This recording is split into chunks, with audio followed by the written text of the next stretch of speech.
Yeah, so this is a course about creative writing and self-publishing, and what we are going to go through in a theoretical point of view in this course is that we are going to go through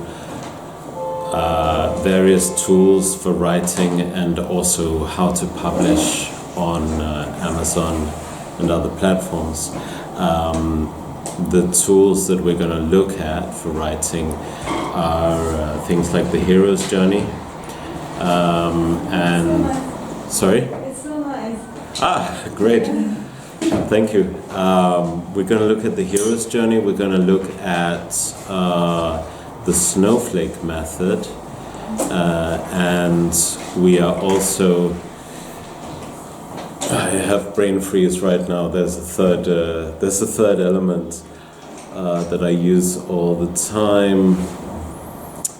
The hero's journey, and then? Well, the snowflake method. And we are also going to look at the very important technique called show, don't tell. Nice. Okay, you seem like you recognize show, don't tell.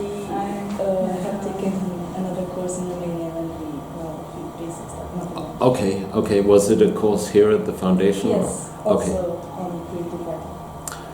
Okay, so I'll be interested in seeing whether what you heard about show, don't tell will be the same thing as you'll hear here. So the thing is that they are all different. They're all in different domains. So the hero's journey is an overall meta structure for a story. And it's very useful for writing movies, writing novels, and also to a certain extent writing short stories. But with a short story, we will generally not complete the entire. So the thing about when I was writing this, the world, which is this book, I wrote it 5 times. Because the first draft was like boom, just download, just dreams that were coming out, and it was like a crazy ride through the tarot cards, the major arcana tarot cards. But then I had to string it together into a novel, and I kept putting a novel structure over it, but it wouldn't work, and I wrote, when I had finished my 4th draft and I tried to edit it, it still wasn't working, and then I wanted to give up. Someone told me, don't give up, you have to do this for real. So I started to learn, well, actually I had learned this structure, and I had seen because the book follows the structures of the tarot cards, I could see how the stages fit very well with the tarot cards of the major arcana. It was very surprising for me. But I guess this is how our brain works. This is how our narrative consciousness works. But anyway, after that I had to learn the snowflake method in order to put the structure together, because this is a meta structure, and I knew the meta structure. But in order to put something so complicated together, into a functioning plot that never went wrong and never fell apart, I used the snowflake method. And the snowflake method just set it all right. I spent a month only working on structure. I hated it, but after that I could just paste things in different places and it fit, and then delete parts and write new parts, but it fit. So that is why this one, The Hero's Journey, is really important. I will bring that book one day, the Writer's Journey. I think it. Christopher Vogler, or Vogler, I guess, Vogler. So he, I mean, it was interesting because when I read that book and really studied it, and I was watching all these movies, all these Hollywood movies, and I started to be able to see like the structure and that it was always there. And then also I started to be able to see the different authors, the different screenwriters, if they had actually done a good job or not. Because if they had done a good job, it would still be surprising. If they had been lazy, then I would know what would happen next. Be like, oh, now he's going to refuse to do this, now this is going to happen, because they would just slavishly follow the structure without innovation. They would just, not have much inspiration. So that was quite an epiphany, learning those things, and then also learning show don't tell, and so as we talked about, the hero's journey is a meta structure. The snowflake method is a method by which to create a structure, and the show don't tell is a method for writing in a way that you neurologically captivate your audience. Very shortly, show don't tell is about creating gaps in the writing, because our brain the way that our brain creates reality is it fills in gaps. So if you create the right gaps, people will actually start to see and to feel the things that you write. So that's why the show don't tell is extremely important. We will spend some time on show don't tell. So yeah. Good. Now let's see. Yeah. So let's have a look.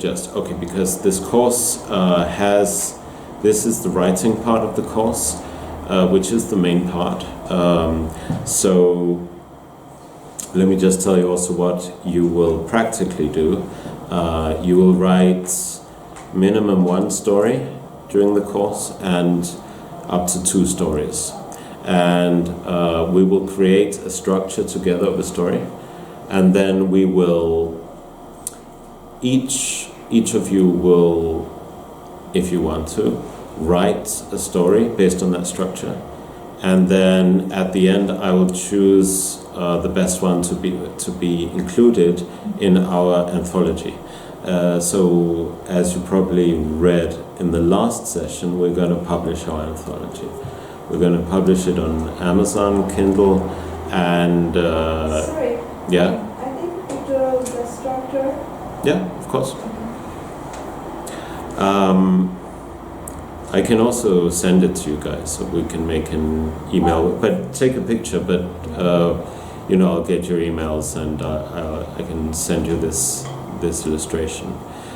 This is sort of the flagship illustration of this course, so you're going to see it a lot.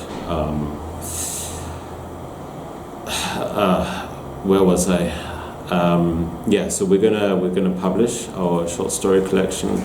We're going to do it on Amazon Kindle, and afterwards, when I get the time, I'm also going to upload it, format and upload to Smashwords, which will distribute it to all the other formats, such as iBooks and Kobo and whatever else you have. But I'll show you why Amazon is most important. What kind of market share do you think Amazon has in ebooks? 80%. 80%? Any other?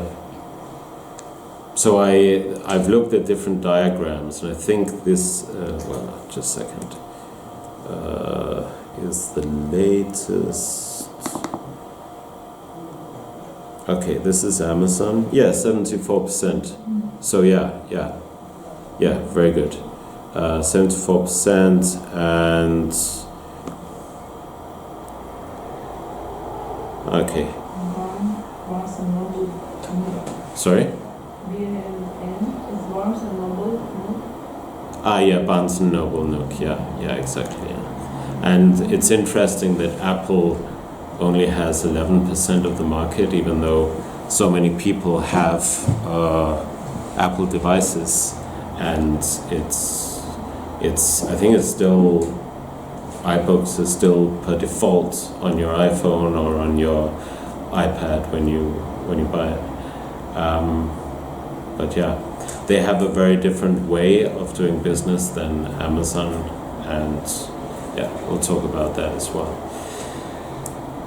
It's not also a matter of volume of titles, because I think Amazon has much more than Apple. Apple's kind of new on the market. Well, they're not new on the market. When you think of books, Yeah, not really. It's not that they're new, but you could say that perhaps Amazon has done much more work on it, and also that they have a very, very different system. There are different things, like when I uploaded The World to iBooks, I did it directly to iBooks, but that's difficult to do because they won't let you upload from a PC.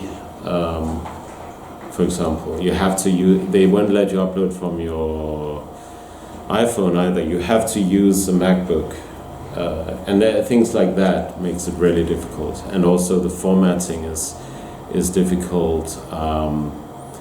Amazon have been very strategic. They have given you incentives to make your book exclusive to Amazon, and that also means that Amazon has way more titles, only because people see an advantage in making their titles exclusive to Amazon. But otherwise, I mean, you just upload everywhere.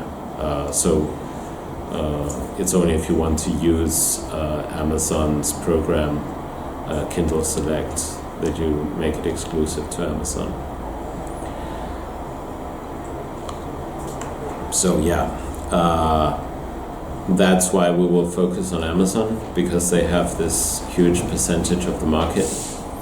And you'll see, I'll show you how to format for Amazon. It's very easy. You can do it in Word. It's much easier than for Smashwords, and the reason for that is that Smashwords is a distributor where the way that you format your document has to fit in with all the different distributors all the different platforms that they distribute to. Okay, so let's see. Yeah, so that's a short summary of what we are going to do. Yeah, we won't look in detail at how to formatting now. Okay, so now I would like, so that I have an idea, I would like to take a round and hear people's different motivations for coming to this course.